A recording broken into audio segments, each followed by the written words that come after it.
Hello and good afternoon. It is 12:15 p.m. It is February 24th. It is Tuesday afternoon and I am back with another video. I just recently got home. I had to go to the store and pick up some stuff, and now I'm settled in for the rest of the day. And as I was thinking, some of the things were coming through my mind. I know I feel very traumatized by everything, and I think I'm healing. I also do get the feeling that my son is healing. A lot of people are healing from this trauma. So, and that's good. So, what I wanted to say was is that I know there's been a lot of things that I look at very tragic, and a lot of people that I used to know are no longer here, and I'm like shocked and very traumatized. And so I think this is a lesson that a lot of people needed to learn. And unfortunately, it did happen this way. But obviously, my concern about workplace improvements, even though I'm no longer going to be a part of the workforce, it does need to be seriously examined. Okay. And I think that's all I need to say about that. So today, I also was thinking about how, people are familiar with you know, my smear campaign. And my smear campaign was exaggerated and a little bit misunderstood, and a lot of anger, about who I was. I had talked about my experience dealing with bullying in school. Some of a lot of the kids, along with the kids with 533, as well as the Collins family, a lot of the kids I went to school with are no longer here. They were a part of this cult group that wanted to attack and sabotage me. And I know that they, throughout my life, made fun of me, did not have any respect for me, thought that something was mentally wrong with me. And really, what I was dealing with was trying to find coping mechanisms to deal with the world that was surrounding me, which was mostly hostile. Okay. And so, I had mentioned before, I realized that I was a clone. This is a little bit after I started making my channel, opened my channel back in 2015, somewhere around there. And it talked about, me coming to understand that I was kind of a scapegoated kid. And oftentimes when I was around my siblings, I was often left out or whatever. Or if I did make a friend, then suddenly they would absorb that friend and want them for me. So I do believe a lot of this was a part of the mind control, and uh, the competitive type nature that they had. I used to think it was just sibling rivalry, something just very small, but I do think that this was also a part of the program. Now, throughout the years, I've developed into my own person, mainly because I was excluded a lot of times, or if I was around the people that they would send around me, I would sense that they weren't sincere, or they would say things to me that did not. That made me feel threatened. Like, they made me feel like, that I wasn't accepted the way that I was. And, unfortunately, I am who I am. You know what I mean? And it was very annoying to me knowing that these people, saw me the way they did. And the reason why they saw me the way that I did mainly is because I had problems in school. Okay. And it's unfortunate, but like I said, this particular situation was extremely circular. Now, I used to wonder why. I mean, I used to think that the reason why the kids were bullying me in school was the fact that they used to bully me and tell me that I was acting white, or anything that I did.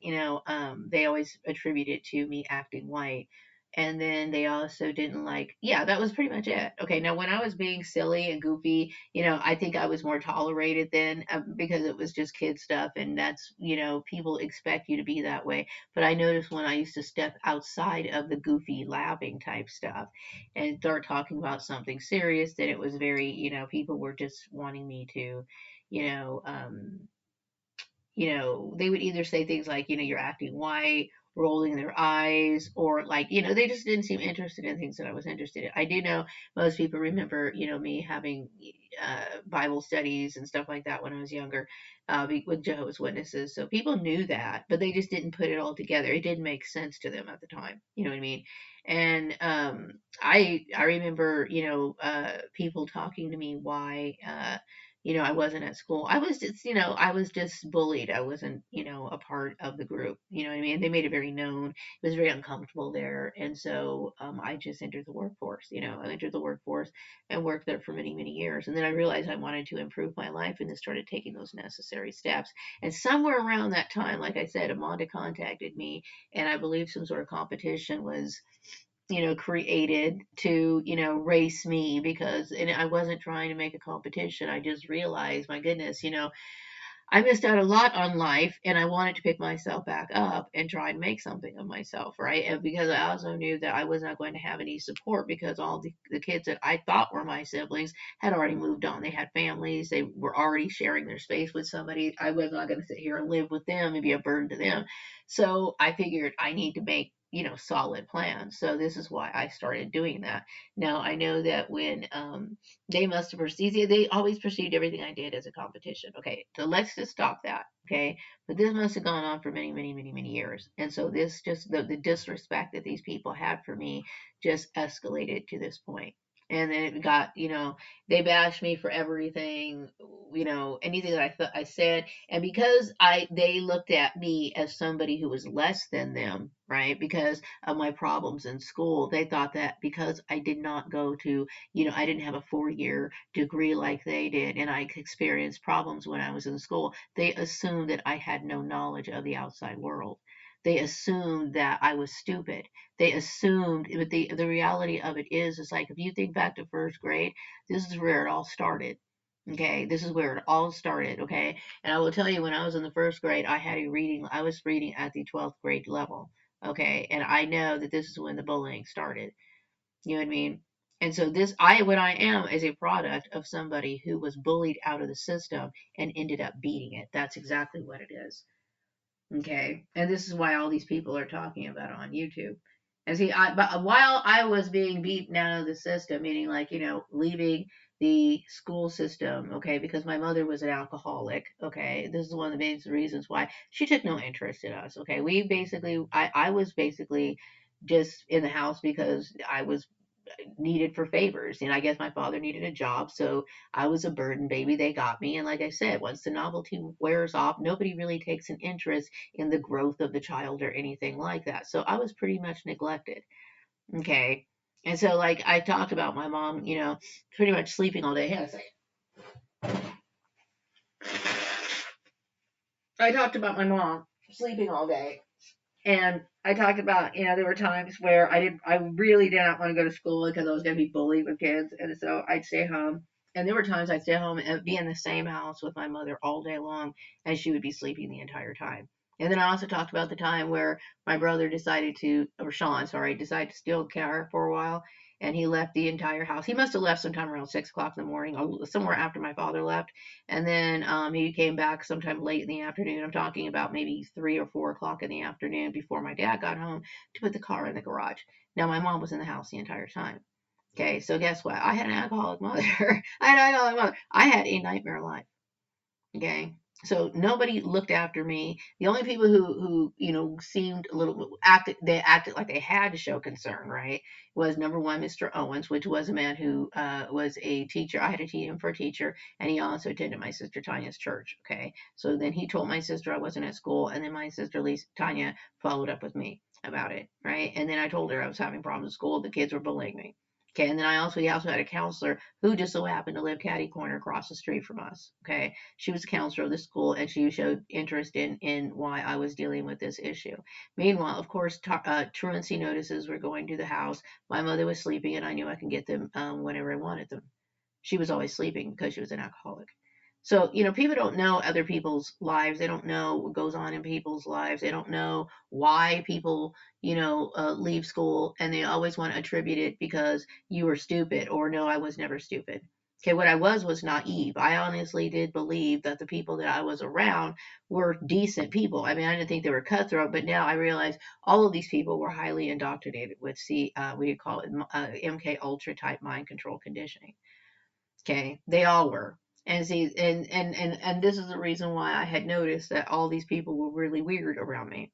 You know what I mean? It's very strange, but this is one of those bizarre stories that people are going to talk about for many, many, many, many years.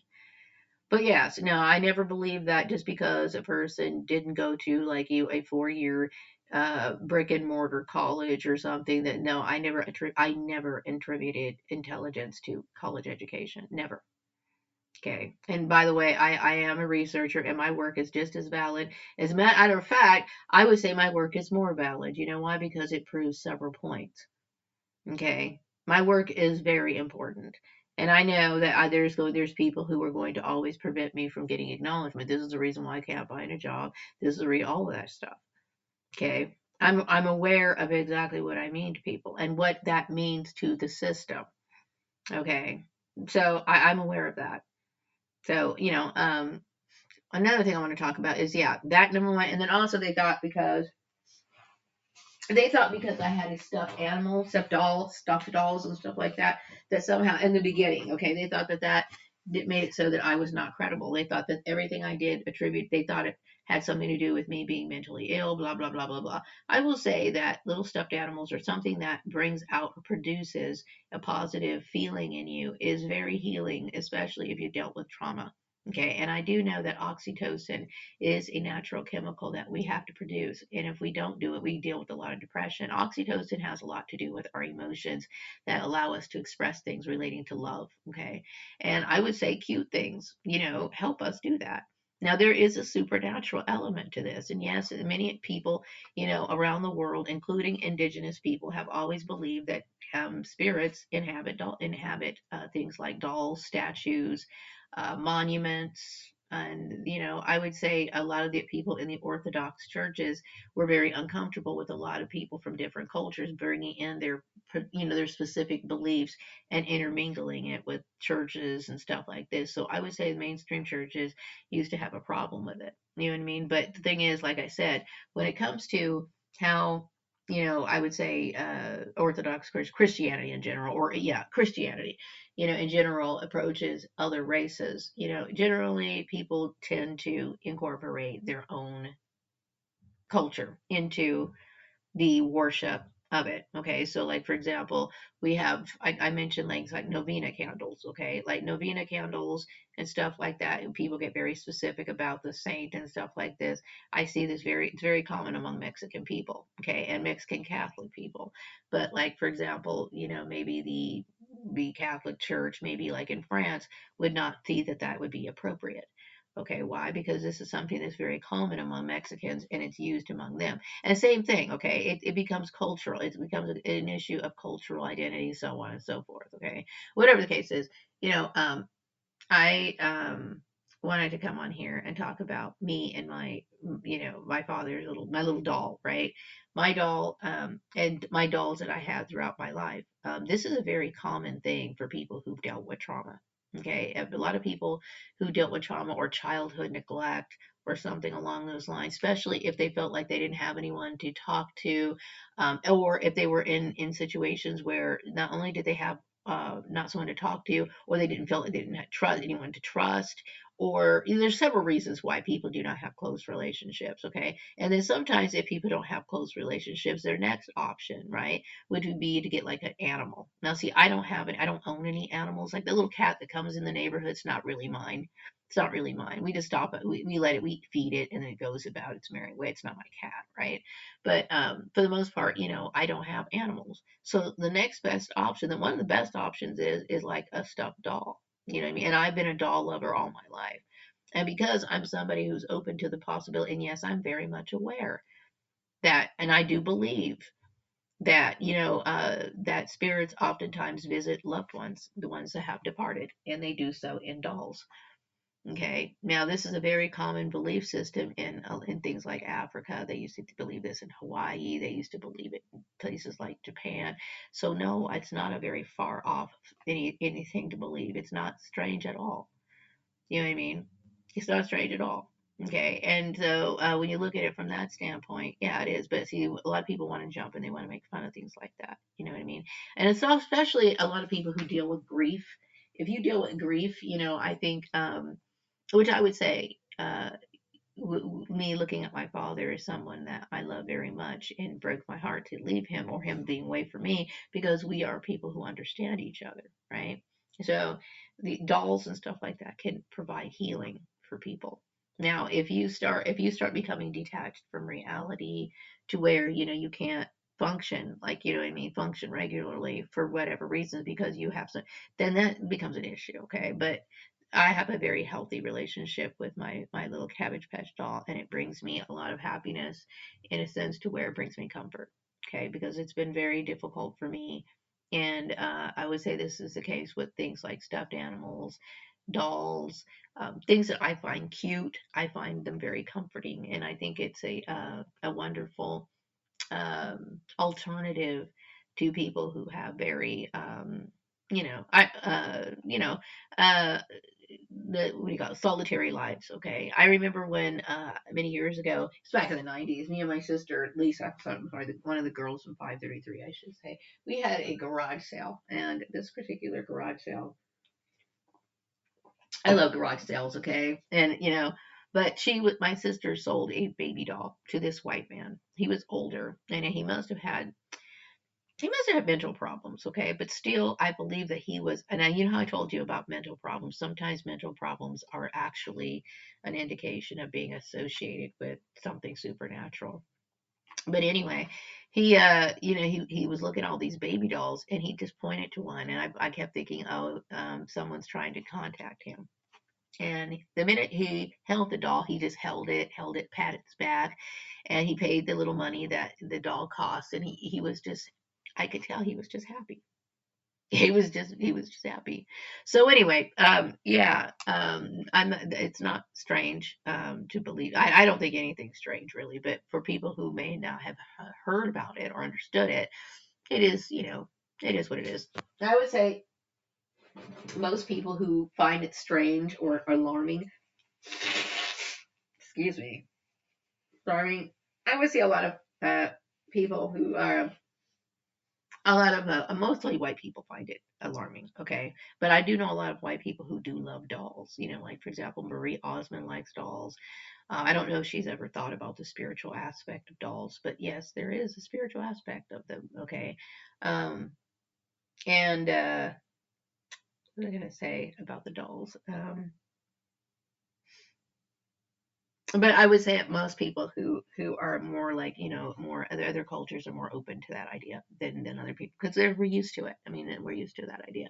But anyway, yeah. So no, that I know I seem like a very strange person, but no, I'm not crazy.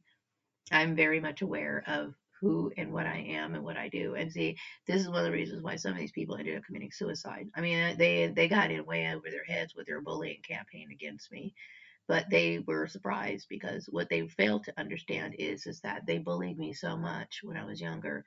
They never listened, they never understood, they saw things in one way. These people were heavily indoctrinated too. They were heavily indoctrinated with this MK Ultra nonsense.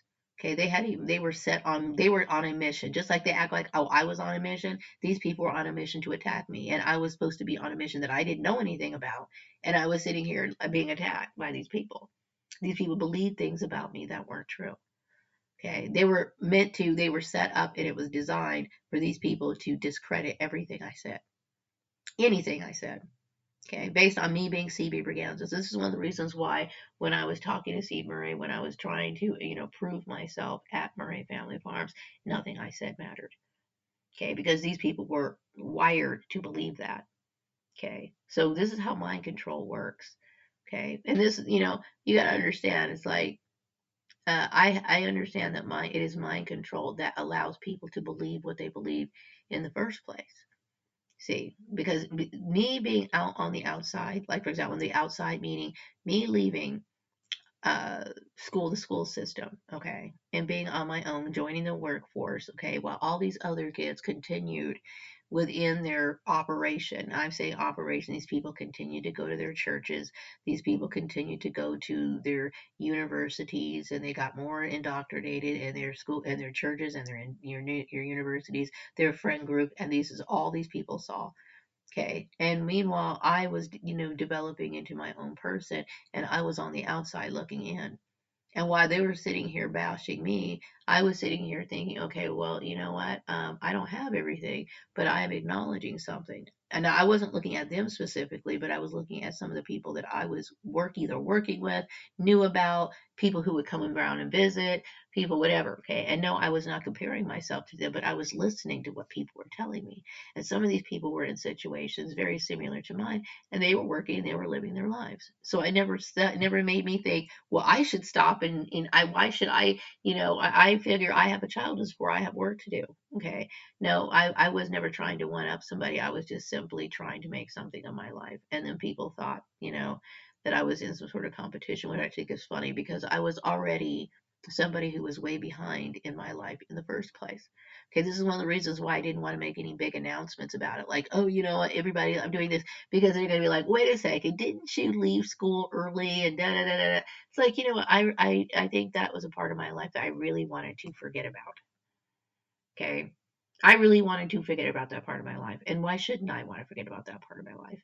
That's why I came over here to a different little town. I wanted to start over and forget about that part of my life. And that's nothing, I look at it as, why would I want to focus on that part of my life?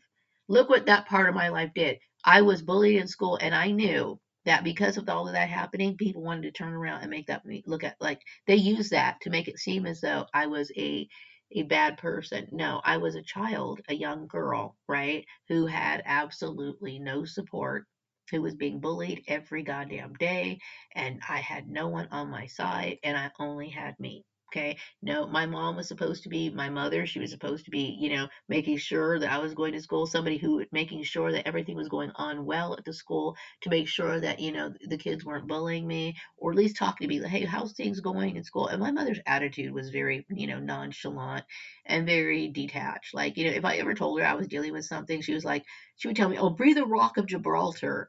That is the stupidest thing I've ever heard in my entire life, right? Or, suck it up, or, whatever. Okay. So she did not know how to support. Okay. And maybe she was set up to not support. Maybe she was set up knowing that that shit was supposed to happen in the first place. Okay, because this is MK Ultra. Okay, I know a lot of times I suspect that when you get adopted into these families, they knew you were CB Braganza, and CB Braganza got a bad rap by people who were of another race who did not understand him. He was a completely different race to these people. He had different ideas, different thoughts, and he had every right to express them. And yet he was labeled by these people, right, who had no idea of the reason why he did what he did. They just knew that they didn't do it, so therefore he had to, come back again as Maria Gordon, and that wasn't fair. It wasn't fair. You know what I mean? Like I said, there were certain things that CB Braganza did that, maybe but when it comes to a lot of the other things, I think that's absurd. I really do. Okay, so when I think about all the struggles that I went through, right, I don't have anything to be ashamed of. But see, people want to throw this kind of stuff in your face. And see, I wanted to forget about it. I never wanted to mention it every day and once in my life. Why in the world would I want to tell somebody that I was bullied in school, that I had a nightmare childhood, that I spent most of my time by myself? And yeah, I would say I did. I did spend most of my time by myself. Like I said, I did have friends, but now I look at it and like, these kids were frenemies. They weren't even my friends. They were just informants. That's all they were. That's all they were. You know. So anyway, today I went to the Dollar Tree, right? Went to the Dollar Tree. Yes, they actually have groceries there, okay? And I was thinking, okay, I'm gonna see, if they have coffee. And I actually got some coffee there. And I was glad. Okay, so I'm actually having my coffee late today. I'm having my coffee late today. But yeah, so that's pretty much how my life went. I struggled a lot in life, and it's upsetting because it's like, I've been used to working all my life, and it's like, man, one day you wake up and it's like, damn, it's like over. I realize how old I am. I'm like, my God, I can't get over it. I can't get over it. All these years have gone by, and it's like, I could have had a better life had people just behaved properly. That's amazing. That's amazing. So anyway, I'm looking forward to um, releasing this upcoming newsletter, and I do want to talk about other things besides this issue. You know what I mean? And yes, I do talk a lot about spiritual things, but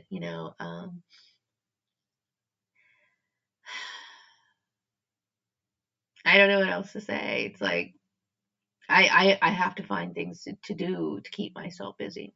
Okay, so that's exactly what I'm going to do. I guess I'll be working on my stuff today.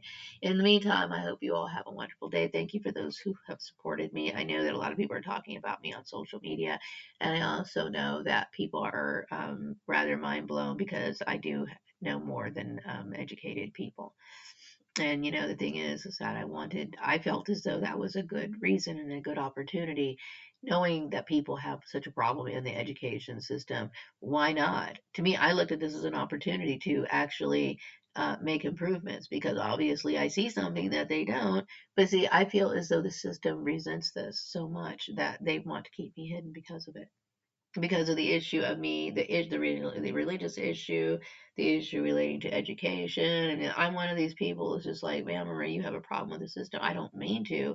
It's just that this issue right here, my special situation, okay, highlights a lot of very important issues that cannot be ignored. Okay, and the fact that they do ignore them, it's like, okay, do anybody want to improve society? It's a trip. But anyway, I'm going to wrap up this video, and I will be back with another video sometime later. Take care. Bye bye.